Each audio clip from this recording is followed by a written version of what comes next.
Okay, we'll start and we'll get going. So I'm looking at guys doing it until around 7:15.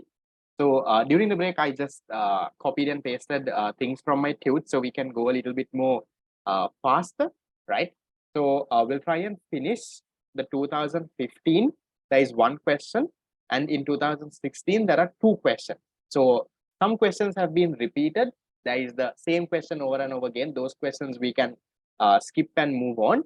The other questions we'll quickly discuss. Okay, so starting with the 2015 A-level question number 1, they talk about using examples to explain the difference between a free good, that is guys, a non-economic good, and a economic good. So that is very easy. I'm hoping you all know the difference between that. So what are free goods? Free goods, we say, are the goods that are unlimited in supply. Things like what? Rain, water, air, sunlight, things like that. So they are unlimited in supply and they are offered at a zero price. So there is no resource cost or no opportunity cost in producing these free goods. Then what are non-economic goods? Economic goods, we can say these are the goods that are limited in supply and there is an opportunity cost involved, there is a resource cost involved, they are produced using human intervention. Yeah, you can give in all of that. What kind of examples? Anything that is produced. So I have just said pens, books, rice, wheat, flour, all of that. Is that okay, guys? Can you all handle a question like that? A very easy one. Difference between free good and an economic good. For 2 marks, you write about a free good. A 2 mark, you write about an economic good. Can handle? Yes. Others also. Okay. Right. So then we'll move on to the next question. Now, this question we have already discussed, so I will not discuss it again. Explain the concept of opportunity cost and describe how opportunity cost relates to the problem of scarcity. So for 2 marks, you can write about what is opportunity cost. So you can first say opportunity cost is the benefit foregone from your next best alternative when you make a choice. So when you make a choice, whatever that you would lose from your next best alternative is what you call opportunity cost. So you can start off with that. And then you can also, write a little bit and say, you can say opportunity cost is subjective. That means it differs from person to person. And you can, write a small thing there for 2 marks. Then you can talk about how does opportunity cost relate to the problem of scarcity. You have to write that normal story that we wrote, right? Given that there are limited resources and unlimited bonds, there is scarcity. These scarce resources have alternative uses. You then have to make a choice. When you make a choice, it will lead to opportunity cost. Can do an answer now? Can you see? Same question is repeated over and over again. They just change the words here and there. Can you all do that? Can you all quickly respond so we can move on then? Because I feel like if you all don't respond, they all are struggling in that. Can handle something like that. Okay, done. Then the next question is this. Now, this is the interesting one. Okay, describe using production possibility curves how economies can grow faster if they are willing to cut back on their current consumption. So I've given a small this thing from my note, but let me explain that. If you take an economy, let's take 2 economies. Let's say this is economy A and this is economy B. Okay, this is economy A and this is economy B. Now, if you take an economy, guys, can you all tell me broadly what type of goods can they produce? Now, don't tell me X and Y. Give me the 2 broad categories of goods the economy can produce. What are the 2 broad categories of goods? They can produce capital goods and consumer goods. Okay, so let's say this is economy A, this is capital, this is consumer, this is capital, this is consumer. Okay, so let's assume economy A is producing a high amount of capital goods, very little consumer goods. On the other side, economy B produces a lot of consumer goods, very little capital goods. So what happens? The question is asking, explain using a PPC how economies can grow faster, right? How economies can grow faster if they are willing to cut back on current consumption. Now, what happens, guys? What is the story behind this? Look at what happens. Now, what are consumer goods? Consumer goods are the goods that we use for our day-to-day consumption. Things like what? Things like, let's say, our clothes, our, let's say, what food, let's say, these mobile phones, laptops, those are all what you call consumer goods used by the final consumer. What are capital goods on the other hand? Capital goods are things like machines, buildings, factories, yeah, things like that. Now, why do we produce capital goods? Why do we produce these industrial or capital goods? For what reason? What's the reason, guys? Why do we produce a machine? Why do we make a machine? Why do we make a building? Why do we do that?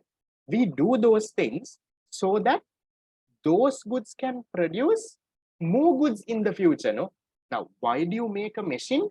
You make a machine so that that machine can produce more goods in the future. Now, for example, let's take a sewing machine.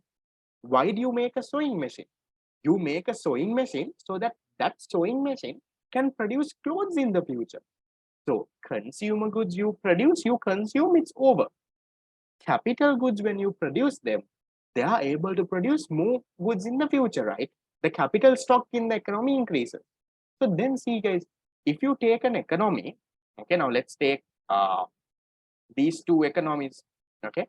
So if you look at economy A, they are currently producing a lot of capital goods. Economy B, currently producing a lot of consumer goods. So this economy A is the one who is cutting back on current consumption. So currently they are sacrificing their consumption. What do you think will happen to their future growth? Currently they are not consuming much. They are producing a lot of capital goods. They are producing a lot of machines, buildings. What can you tell about their future growth, guys? Will it be high or will it be low? Their future growth is going to be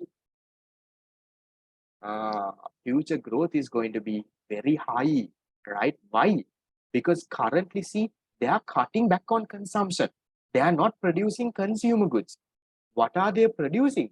They are producing a lot of capital goods, a lot of machines, a lot of buildings, a lot of factories. So what will these machines, buildings, factories that are produced now, what will they do in the future? They will be able to produce some more goods in the future, right? So as a result, can you see, the economy which cuts back on current consumption will have a higher growth. They are able to grow faster in the future. But if you look at economy B, who is currently enjoying very high living standards, their currently consumption is very high. They have good mobile phones, good laptops, good clothes. They have everything, but they are producing very little capital goods. So what happens to them? They will also grow, but they will grow a very little, right? They will grow very slow. Is that clear, guys? How a country or how an economy can cut back on their current consumption, that means reduce their current consumption, produce more capital goods. As a result, they are able to grow faster in the future. Is that part okay? Can you all like put that into words, draw a PPC? No, you don't have to draw both. Maybe even if you draw economy A, I think it should be enough. I just drew both just to show you all the difference. Okay, done. Then we'll go into the next question. Question number 4. Are all points along a PPC equal in terms of economic efficiency? Explain your answer. Now, easy, no, guys. What do you have to write again? You have to write about productive efficiency and allocative efficiency. You should say economic. Now, what you can start off with, you can say economic efficiency is where a society produces the most desirable goods and services at the most optimal level. In order to achieve economic efficiency, you need productive and allocative efficiency. Productive efficiency means this. Any point on the PPC will denote productive efficiency. However, allocative efficiency is this. Allocative efficiency is only one point on the PPC. So therefore, economic efficiency will not be all the points. Economic efficiency will only be one point of the PPC. Why? Because only one point is allocatively efficient. Only the point where you have both productive and allocative efficiency, only that point you will have economic efficiency. So can you all do that? Manageable. Write a little bit about productive efficiency, a little bit about allocative efficiency, show that on a PPC and say, look here, all points are not economically efficient, only the point where you have productive and allocative efficiency both.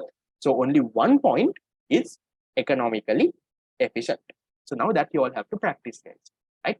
Done. Then the next one. This was a very interesting question. Are market economies necessarily capitalist? Are command economies necessarily socialist? Explain your answer. Now, some of y'all don't know this, guys. You all don't know. Now, some of y'all think market economy and capitalist economy is the same thing. Command economy and socialist is the same thing. Actually, it's not. Okay. So, what is this socialist, capitalist, market, command? Where do these come from? Based on the criteria of classifying economic systems. Now, you all know there are 3 criteria. So here I have highlighted 2 criteria in this thing. One is based on the decision coordination mechanism.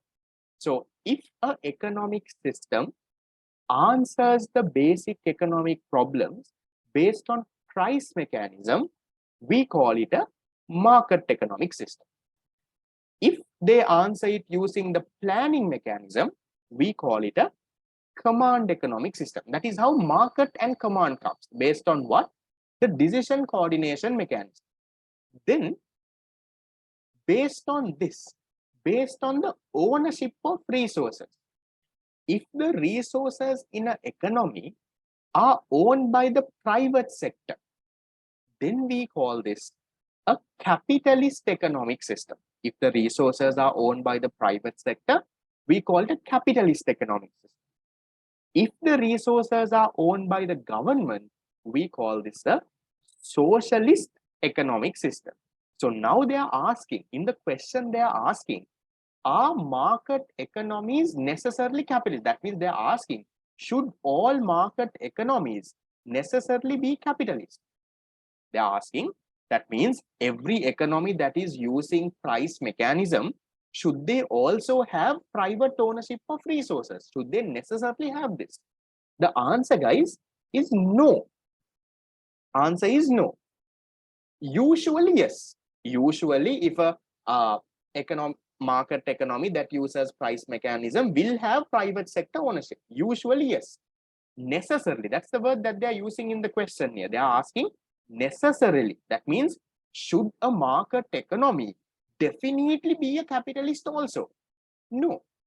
So you can explain the story and you can say a market economy which uses price mechanism could either have private ownership of resources, could either be capitalist or could also be socialist if the resources are owned by the government. So they could be either, guys. That you have to say. Necessarily no. But remember, usually yes, right? Normally a market economy that uses price mechanism will also have private sector. That I also will agree with you all. But necessarily, not necessarily. You can have a market economy which is a socialist as well. Very uncommon, but you can have. Is that clear? So are market economies necessarily capitalist? No. It can either be a capitalist or can be a socialist. Same thing with what? Same thing with the other one, guys. Are command economies necessarily socialist? Again, no. So you can have command economies. Usually, yes. Usually a command economy is socialist. That means usually an economy that uses planning mechanism will have resources owned by the government. Correct. Usually, yes. But not necessarily. There can be an economic system that has planning mechanism, but the resources can be owned by the private sector. So there can be a command economy with capitalism. So you have to highlight that as well. Is that okay? Social market economy, that's a different story, guys. We'll not put that into this. Fine. Yes, that's a good question, guys. Have a good, proper understanding about the classification. So you can explain the classification and then you can explain your answer. That is the end of the 2015 A-level question. Okay, didn't understand? Okay, so let me repeat that once again, guys, in simple terms. There are three ways of classifying economic systems, 3 criteria. One criteria is the decision coordination mechanism. The second criteria is the ownership of resources. third criteria is the nature of incentives that I have not included over here.